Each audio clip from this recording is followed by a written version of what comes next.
그리고 감염이 동반돼서 조직이 얇아지고 코끝이 뚫리는 경우도 있어요.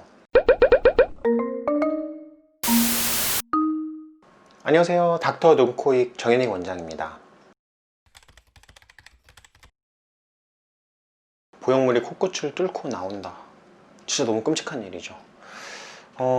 사실 그렇게 흔하진 않아요. 되게 코 수술하시는 분들은 외모에 신경을 꽤 쓰시는 분들이고, 그러다 보니까 코에 생기는 변형이나 문제를 신경 안 쓰고 넘어간다거나 오랫동안 끌고 가지는 않으시거든요. 대개는 재수술에 대한 두려움 때문에 버티고 버티다가 걱정이 돼서 뚫리기 전에 병원을 찾아오시는 분이 대부분이에요. 오늘 영상을 보시고 혹시라도 본인이 여기에 해당된다면, 엄청 중요한 업무가 있는 게 아니라면 만사 다 제쳐두고 재수술 전문으로 하는 성형외과 전문의 원장님을 찾아가셔야 합니다. 당장이요.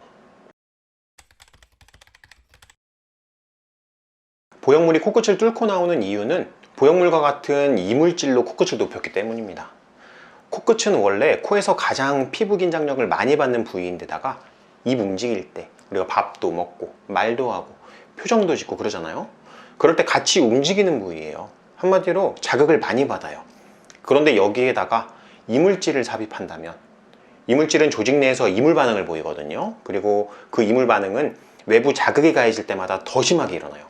외부 반응은 일종의 염증 반응이기 때문에 조직을 흐물흐물하고 약하게 만들고, 이게 반복되면 조직이 얇게 변화돼요. 그래서 뚫리기 직전인 분들은 코끝에서 보형물의 경계가 그대로 보일 정도로 코끝이 얇아져 있죠. 단순 보형물을 넣었을 때는 일반적으로 코끝의 자극으로 인해서 보형물이 위로 끌려 올라가면서 들창코 변형이 발생하는 분들이 많았거든요. 근데 그 이후 이러한 변형을 막겠다고 만든 L자 실리콘 보형물을 사용해서 들려 올라가는 걸 붙잡아 놓거나, 아니면 들창코 변형의 온 코를 재수술로 연장하겠다고 길게 해서 코끝까지 높게 넣는 경우 코끝이 뚫리는 문제가 발생하게 됐죠. 그리고 보형물뿐만 아니라 코끝 지지 구조를 매드포어와 같은 인공 조직으로 만들어서 높게 만드는 경우에 코끝에 염증이 생기면서 뚫리기도 합니다. 대표적인 증상은 코끝의 피부가 너무 얇아져서 손으로 코끝을 만져보면 보형물의 경계가 그대로 만져지죠. 그리고 실리콘 보형물은 손끝으로 눌러서 문질러 보면 왔다 갔다 움직이거든요. 그 과정에서 피부 두께를 가늠해 볼 수 있는데, 피부가 얇다는 게 직접적으로 만져보면 느껴져요. CT로 찍어서 코끝 연조직 두께를 보면 원래 코끝은 연조직이 제일 두꺼운 부분이에요. 근데 심한 분들은 거의 1에서 1.5mm 정도 아주 얇게 남아있는 분들도 있어요. 이 정도 되면 조만간 뚫릴 수 있다는 얘기죠. 그리고 코끝 연조직이 얇아지면서 혈류도 부족해지고 염증 반응이 동반되면서 코끝이 빨개지는 경우가 빈번해요. 코끝이 빨개지는 데다가 보형물이 코끝에서 두드러지게 만져진다면 마찬가지로 조만간 뚫릴 수 있는 겁니다. 빨리 병원 가보셔야 돼요. 그리고 감염이 동반돼서 조직이 얇아지고 코끝이 뚫리는 경우도 있어요. 이 경우는 교정 재수술할 때 콧대에 실리콘 보형물을 다시 넣기는 어려울 수도 있습니다. 보형물이 뚫리기 직전에는 코끝에 반복적으로 여드름 같은 게 나면서 뚫리는 경우가 흔하거든요. 이 여드름이 외부 공간과 내부가 열리면서 발생한 감염의 결과인 경우가 많은 것 같습니다. 이렇게 얇아진 피부에다가 코끝에 보형물이나 이물질이 만져지는 부위까지 여드름이 나 있다. 그러면 빠르게 수술 계획을 세워야 됩니다. 최근에는 코끝을 많이 높이다 보니까는 코끝에 연골을 이식하였을 때 코끝 피부가 얇아지면서 연골의 경계가 비쳐 보이는 경우도 있는데, 이거는 보형물과는 구분해야 합니다. 사실 이 역시도 마찬가지로 모양이 좋진 않아서 연조직을 보강하는 재수술이 대상이긴 하지만 당장에 급한 문제가 있는 건 아니거든요.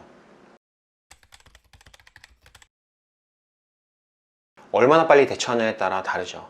그냥 얇아지기만 하고 뚫리지 않았다면 진짜 다행입니다. 재수술로 쉽게 교정이 가능하죠. 다만 코끝에는 오로지 자가 조직만 사용하고 기생내경골과 같은 이물질은 넣지 않는 방식으로 수술하는 것이 좋겠죠. 그리고 대개는 중경연골도 사용된 경우가 많고, 반복적인 염증 반응과 변형의 결과 본인의 중경연골도 약해지는 경우가 많아서 일반적인 방법으로는 코끝 지지 구조를 만들기 어려운 경우가 많습니다.